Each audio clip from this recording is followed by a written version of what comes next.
Toughest exam है India का, UPSC, उसकी 2.5 लाख की फीस को हम 7,500 में कर दिए। और सेम बहुत बढ़िया, वेरी गुड।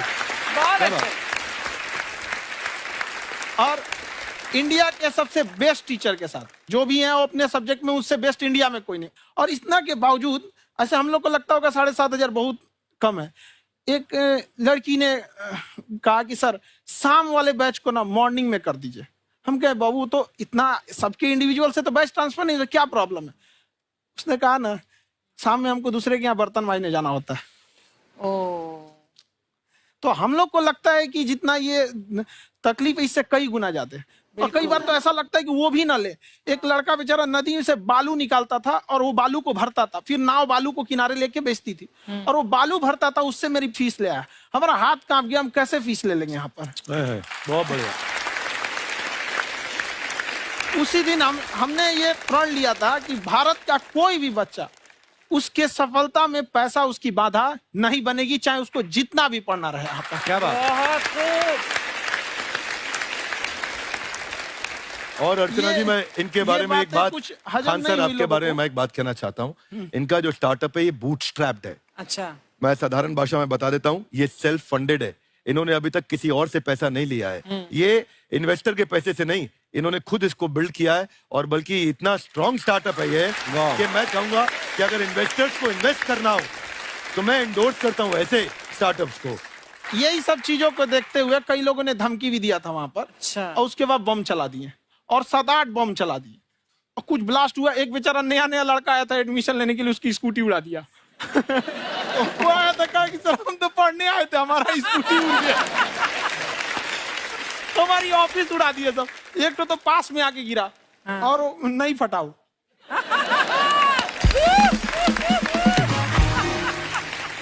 बाद में बहुत सारे लोग धमकियां दिए, लेकिन कहते हैं ना सूरज कितना भी तेज चमक ले समंदर नहीं सुखा सकता। वाह वाह वाह, क्या बात है।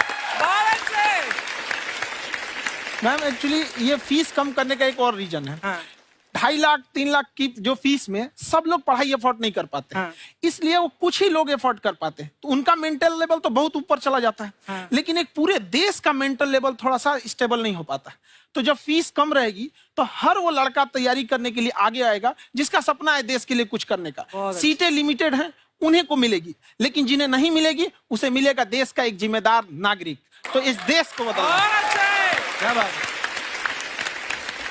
हम लोग विश्व गुरु कहे जाते थे, क्यों? क्योंकि दुनिया से लोग हमारे यहाँ पढ़ने आए थे। चाइना से ह्वेनसांग आया, फायान आया, आज कोई नहीं आता है। हम लोग का उद्देश्य एक समय आएगा जो फिर आएंगे यहाँ पढ़ने के लिए। क्या बात है। पर आप देखो अर्चना जी, सबसे ज्यादा आईपीएस आईएएस बिहार से निकलते हैं। आप देखो पढ़ाई लिखाई में पॉलिटिशियन बहुत बड़े बड़े निकले हैं। तो ऐसा नहीं है, हर जगह ऑप्शन भी नहीं है वहाँ पे, इंडस्ट्री नहीं है, खेती करेगा तो कोई खास वो नहीं रहे, ऑप्शन भी नहीं है। सही बात है। बिहार की मिट्टी में एक चीज है, जिद तो बहुत जबरदस्त है। कुछ भी नहीं रहेगा तो सब कुछ पाने का उसको जिद रहेगा, करके भी दिखा देगा। वहाँ पे कर देंगे हम यहाँ पे। विवेक सर, आपके बारे में हमने सुना एक बार आप संन्यास लेने चले गए थे। कौन वापस लेके आया आपको? फिर कहाँ तक पहुंच गए थे आप? नहीं, मैं एमबीए की पढ़ाई के बाद मैं ये सोचा था कि अपना जीवन भगवान की सेवा में समर्पित कर दूं। अच्छा जी। बहुत साल मैं वृंदावन में रहा था और गुरुकुल में रहा था। अच्छा। और वहाँ सेवा करना, बहुत अच्छी शिक्षा मिली। मैं बोलता हूँ मेरी असली एमबीए वही थी, मोस्ट ब्यूटीफुल एसोसिएशन। और मैं वहाँ भगवत गीता पढ़ी, जहाँ मुझे गीता से लगाव हुआ। तो मेरे गुरुजी का आदेश था कि आप भगवत गीता को बिजनेस मैनेजमेंट के साथ जोड़ के देश दुनिया में बताओ। मेरे को लगा बड़ा मुश्किल काम है। मैंने बाद में देखा कि डॉक्टर स्टीफन कोवी, जिनकी किताब है 7 habits of highly effective people, आप सबने पढ़ी होगी। उन्होंने बोला मैंने 7 हैबिट भगवत गीता से लिए।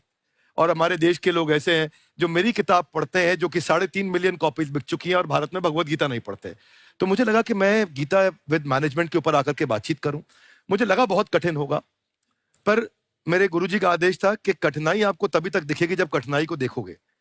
तो एक छोटा उन्होंने मुझे बताया, पूछा कि इस कमरे में लाल रंग कितनी जगह है, देखो आप भी एक बार जरा देख के बताओ। 7-8 जगह लाल रंग दिख रहा है यहाँ पे आपको?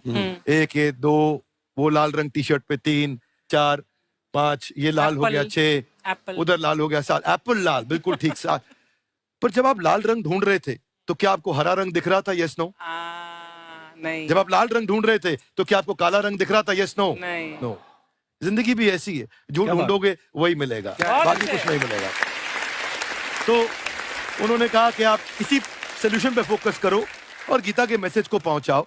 तो मैं बिजनेस मैनेजमेंट के प्रोग्राम्स कॉर्पोरेट्स में करने शुरू किए, क्योंकि गीता पहला मोटिवेशनल सेमिनार जो पृथ्वी के इतिहास में कपिल जी हुआ, वो कृष्ण ने दिया था। पहले मोटिवेशनल स्पीकर इस पृथ्वी के इतिहास के कृष्ण थे, जिन्होंने अर्जुन को रणभूमि में मोटिवेट किया था। बड़ी पेशेंस कृष्ण ने अपने लीडरशिप क्वालिटी से दिखाई, वो मुझे बड़ा इंस्पायर किया, वो चर्चा ने इंस्पायर किया और डिस्कशन ने इंस्पायर किया। तो उस डिस्कशन को मैं आज भी लेके चलता हूं अपने साथ। कहां सर, हमने सुना है आप 5 स्टार में रुके थे कल और नीचे जाके वड़ा पाव खाने गए आप रेहड़ी पे। एक्चुअली क्या है ना कि वहां जो चीजें सीखने को मिलती है ना, खाली पेट और खाली जेब इंसान को जो सिखाते हैं वो किसी यूनिवर्सिटी कॉलेज में नहीं सिखाया जाता। और गरीबी बड़ा बेशरम चीज होती है। तो कहते हैं कि मौत भी तू जल्दी आया कर गरीब के घर में, कफन का पैसा भी खर्च होता है दवाइयां खरीदते खरीदते। हाय हाय हाय, क्या बात है। और खान सर की खासियत ये है कि जिसको तो पढ़ना है, जिसको एजुकेशन चाहिए, वो तो इनका वीडियो देखते हैं।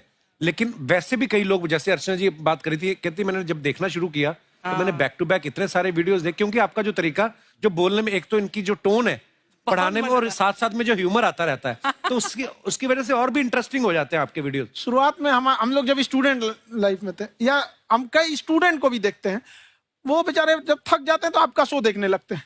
तो शुरू में हमको लगता था जब कि अरे यार हमारी पढ़ाई उसके लिए है, लेकिन पढ़ाई में थक जाता है, शो देख के नहीं थक जाता। तो हमने सोचा दोनों को मिक्स कर देते हैं। तो हमने उसको, और आज आपको पता नहीं हमने भी यही किया है। मिक्स करने। हमारे एजुकेशन सिस्टम में 2 कमी है, एक एजुकेशन की, दूसरा सिस्टम की। आप पटना से है ना? हाँ। हमें भी पटना पसंद है।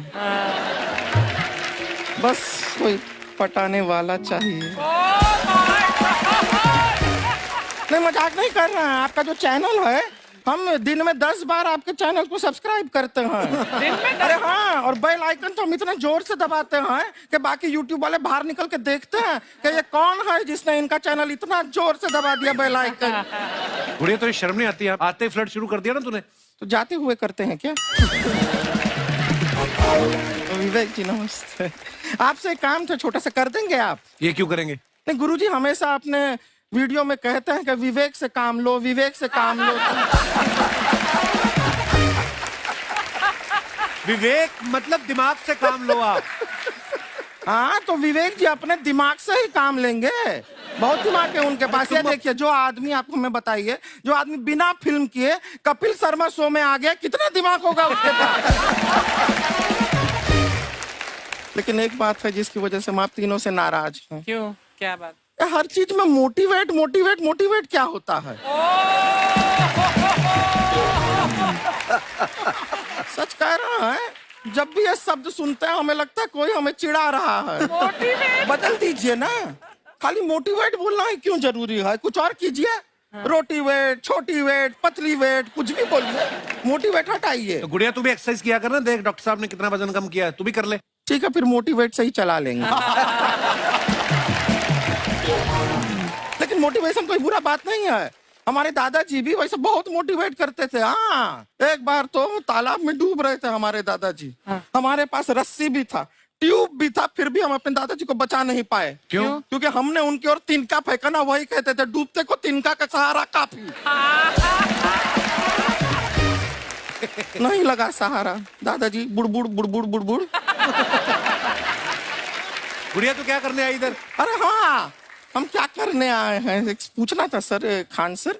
ये जो हमारा एक चाचा का लड़का है, उसको क्या है, थोड़ा पढ़ाई में प्रॉब्लम हो रहा है। तो 12वीं का पढ़ाई आप उसको अच्छी तरह करवा के 12वीं पास करवा देंगे आप? करवा देंगे, वेरी गुड, बात कर लेते हैं। हाँ, राम सरोवर, देखो हमारा बात हो गया है। ये 10वीं जो तुमसे नहीं दिया जा रहा है, वो नहीं देना है।